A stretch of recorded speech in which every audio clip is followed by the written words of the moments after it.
18 episode की शुरुआत में हम देखते हैं कि तारू सनसन को बता देती है कि चंगचंग की भोकल गॉड पुलिस में कुछ प्रॉब्लम हो गई है। बस जैसे ही सनसन सुनती है वो तो परेशान हो जाती है और यहाँ पर चंगचंग लुजिंग को अपना घर दिखा रही होती है और वो जहाँ पर गाना बनाती है वहाँ पर लेकर लुजिंग को बोलती है कि ये मेरी सबसे अच्छी जगह है, मैं यहाँ पर गाना बनाती हूँ। और उस टाइम पर जिहान उसे कॉल करती है तो लुजिंग को बोलती है कि मैं बात करके आती हूँ और तब तक तुम इस रूम को थोड़ा सा देख लो बोलकर वो जिहान से बात करने के लिए साइड में चली जाती है। जिहाई उन चंगचंग को बोलती है कि मेरी एक करीबी अंकल ENTS स्पेशलिस्ट है, अगर कल तुम फ्री हो तो हम जाकर उनसे मिल सकते हैं और तुम्हारी सर्जरी के बारे में बात कर सकते हैं। ये बात सुनकर चंगचंग तो चुप रह जाती है और बोलती है कि मैं मेरी सर्जरी के बारे में दोबारा सोचना चाहती हूँ बोलकर वो कॉल काट देती है। और ये सारी बातें लुजिंग खड़ा होकर सुन रही होती है और चंगचंग बात करके आती है तो देखती है कि लुजिंग एक वायलिन को देख रही होती है तो उसे पूछती है क्या तुम्हें वायलिन बजाना आती है। तो लुजिंग हाँ बोलती है। तो चंगचंग उसे बोलती है कि क्या तुम मेरे लिए वायलिन बजाओगी। तो लुजिंग हाँ बोलती है और उसकी करीब जाने लगती है। और यहाँ पर चंगचंग तो और ही कुछ समझ रहा था लेकिन लुजिंग उसके पीछे से वायलिन लेकर आती है और वो बजाने लगती है। ये सुनकर चंगचंग तो और भी ज्यादा इंप्रेस हो जाती है लुजिंग के ऊपर। वो बोलती है कि जब मैं यूनिवर्सिटी में गया था तो मैंने देखा था कि ये धुन किसी ने बजा रहा था, क्या वो तुम थे। तो ये बात सुनकर लुजिंग से पूछती है क्या तुमने सच में देखा था। तो चंगचंग को पता चल जाती है कि वो लुजिंग था। ये सुनकर तो वो और भी ज्यादा खुश हो जाती है। तो अभी लुजिंग चंगचंग को बोलती है कि तुम्हें सर्जरी करा लेनी चाहिए। ये बात जैसे ही चंगचंग सुनती है तो मायूस हो जाती है। तो लुजिंग से बोलती है कि तुम्हारी एज के हिसाब से तुम्हारी आवाज में जरूर फर्क पड़ेगा लेकिन तुम्हारी जो स्टाइल है वो कभी भी नहीं बदलेगा। ये बात चंगचंग को कुछ अच्छी लगती है और वो रात को जिहान को कॉल करती है, उसे बोलती है कि मैं तुम्हारे अंकल से मिलने के लिए तैयार हूँ। तो जिहान बोलती है कि ठीक है, कल दोपहर को उन्हें मिलने के लिए चलेंगे। और इस बात पर चंगचंग राजी हो जाती है।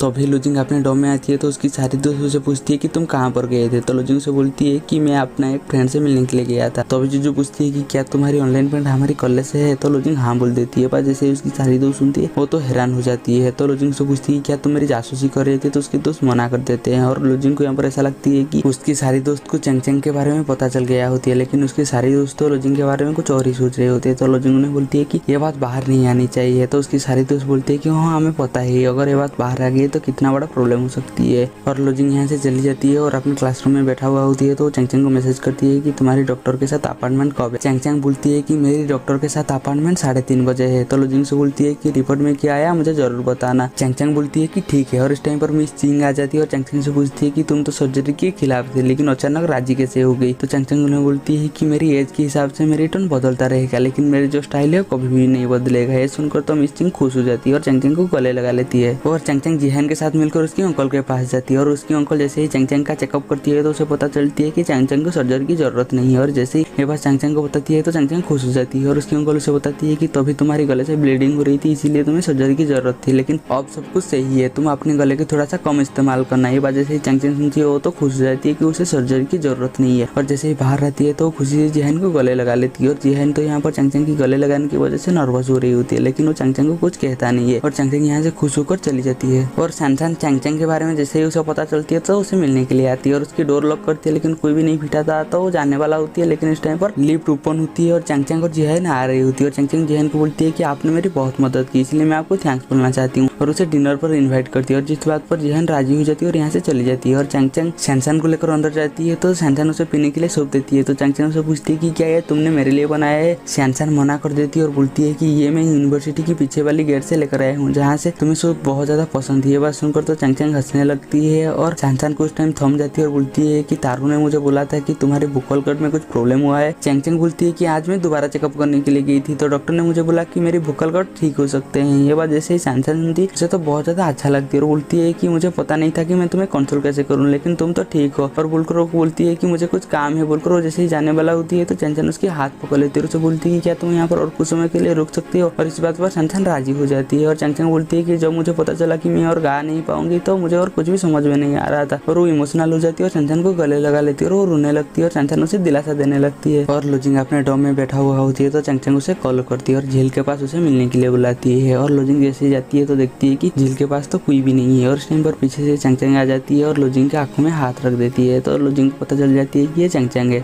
और चंगचंग लुजिंग के सामने आती है और उसे बोलती है कि मैं आगे और कभी भी गाना नहीं गा पाऊंगा। ये बोलकर चंगचंग थोड़ा सा इमोशनल हो जाती है तो लुजिंग से बोलती है कि तुम परेशान मत हो, सब कुछ ठीक हो जाएगा। तो चंगचंग दिखती है कि लुजिंग थोड़ा सा परेशान हो जाती है तो चंगचंग उसे सच बता देती है कि मैं तुम्हारे साथ मजाक कर रहा था, डॉक्टर ने मुझे बोला कि मुझे सर्जरी की जरूरत नहीं है, मैं पहले जैसा गाना गा पाऊंगा। ये सुनकर लुजिंग भी तो बहुत ज्यादा खुश हो जाती है और दोनों बैठे हुए होते हैं तो लुजिंग चंगचंग से पूछती पूछती है कि क्या आप मेरी गर्लफ्रेंड बनोगी। ये बात जैसे ही चैंग सुनती है वो तो हंसने लगती है और वो लुजिंग को इनडायरेक्टली जवाब देती है कि तुम्हारी काबिलियत के ऊपर डिपेंड करती है। ये बात सुनकर लुजिंग तो खुश हो जाती है और उसे पूछती है कि क्या मैं आपका हाथ पकड़ सकती हूँ, तो चैंग मना कर देती है। तो लुजिंग उसकी करीब जाने लगती है। ये देखकर चैंग खड़ा हो जाती है और बोलती है कि ऐसा नहीं है, क्योंकि चैंग को ऐसा लगता था कि लुजिंग उसे किस करने वाला है। और लुजिंग खड़ा होती है और चैंग को बोलती है कि क्या मैं आपको घर छोड़ दूं, और इस बात पर चैंग राजी हो जाती है और थोड़ा सा वो एम्बैरेस भी होती है। और लुजिंग चैंग को उसके घर के पास छूटती है तो चैंग उसे थैंक्स बोलती है उसकी मुश्किल टाइम पर साथ देने के लिए और उसे बोलती है कि मैं मेरी लाइफ को दोबारा शुरू करूंगा, मैं अभी वही गाना गाऊंगा जो गाना मुझे पसंद है। ये सुनकर लुजिंग चैंग को पूछती है कि क्या तुम्हारे फ्यूचर में मेरा कोई जगह है। ये सुनकर चैंग कुछ भी बोल नहीं पाता और लुजिंग ये बात को समझ जाती है तो वो बोलती है कि बाहर बहुत ठंड है और तुम घर के अंदर चली जाओ बोलकर उसे यहाँ से भेज देती है और लुजिंग अपने डोम पर चली जाती है। और तारो अपने घर में बैठकर एक बुक को पढ़ रही होती है तो उसे याद आती है कि उसकी और शानशान की पहली मुलाकात कैसी हुई थी। उन दोनों की पहली मुलाकात एक बार में हुई थी जहाँ पर कि तारो अपने परफॉर्मेंस देने के लिए गया होती है तो इस टाइम पर शानशान भी आ गया होती है, लेकिन तारो को पहले जाने के लिए शर्म लग रही होती है तो वो शानशान को जाने के लिए बोलती है और शानशान जाती है और वहाँ पर वो बहुत ही अच्छे से ड्रम बजाती है। ये देखकर तो तारो शानशान का फैन हो जाती है और वो शानशान के पास जाती है और उसे बोलती है कि आप तो बहुत ज्यादा अच्छा ड्रम बजाते हैं, आपका और कहीं पर कॉन्सर्ट है तो मुझे बताइए, मैं आपको सपोर्ट करने के लिए जरूर जाऊंगा। ये सुनकर शानशान उसे बता देती है कि ये मेरी आखिरी कॉन्सर्ट थी बोलकर वो जैसे जाने वाला होती है तो तारो देखती है कि उसकी एक लकड़ पर लिखा होती है कि म्यूजिक के बिना जिंदगी अधूरी है। तो उसे पूछती है कि ये किसका मोटो है, लेकिन शानशान उसे कुछ भी बोलता नहीं और यहाँ से चली जाती है। और यहाँ पर चैंग जॉनी ऑफ म्यूजिक लवर की कंपटीशन को देख रही होती है और केके उसके पास आती है तो केके को पूछती है कि क्या मैं जॉनी ऑफ म्यूजिक लवर में पार्टिसिपेट करूंगा तो मैं यहाँ पर जीत पाऊंगा। तो केके उसे बोलती है कि आपके लिए मुश्किल होगा, आप वहाँ पर भाग ना ले तो आपके लिए अच्छा होगा। और चैंग जैसे ही गुस्से से केके को देखती है तो केके बोलती है कि मुझे कुछ काम याद आ गया बोलकर वो यहाँ से भाग जाती है। और चैंग मिस चिंग से मिलने के लिए जाती है और उन्हें बोलती है कि मैं अभी सिर्फ म्यूजिक के ऊपर काम करना चाहती हूँ। तो मिस चिंग उसे पूछती है कि क्या चाहती हो तुम। चैंग बोलती है कि क्या आप जॉनी ऑफ म्यूजिक लवर के बारे में सुना है। तो मिस चिंग बोलती है कि क्या तुम वहीं पर ट्राई करने वाले हो। चैंग हाँ बोलती है तो मिस चिंग उसे बोलती है कि वहाँ पर जितने भी सिंगर है और किसी का अलग अलग स्टाइल है। तो चैंग बोलती है कि मैं रैप सॉन्ग स्टाइल करूंगा। ये सुनकर मिस चिंग बोलती है कि तुम्हारे ऐसे ही अचानक बदलाव को एजेंसी पसंद नहीं करेंगे, तुम्हें इस बारे में दोबारा सोचना चाहिए। तो चैंग बोलती है कि मैंने डिसीजन ले लिया है। ये सुनकर मिस चिंग कुछ सोचने लगती है और बोलती है कि ठीक है, मैं तुम्हारे लिए एजेंसी से बात करूंगा। और यहीं पर हमारी एपिसोड खत्म हो जाती है। हम मिलेंगे जल्दी ही नेक्स्ट एपिसोड।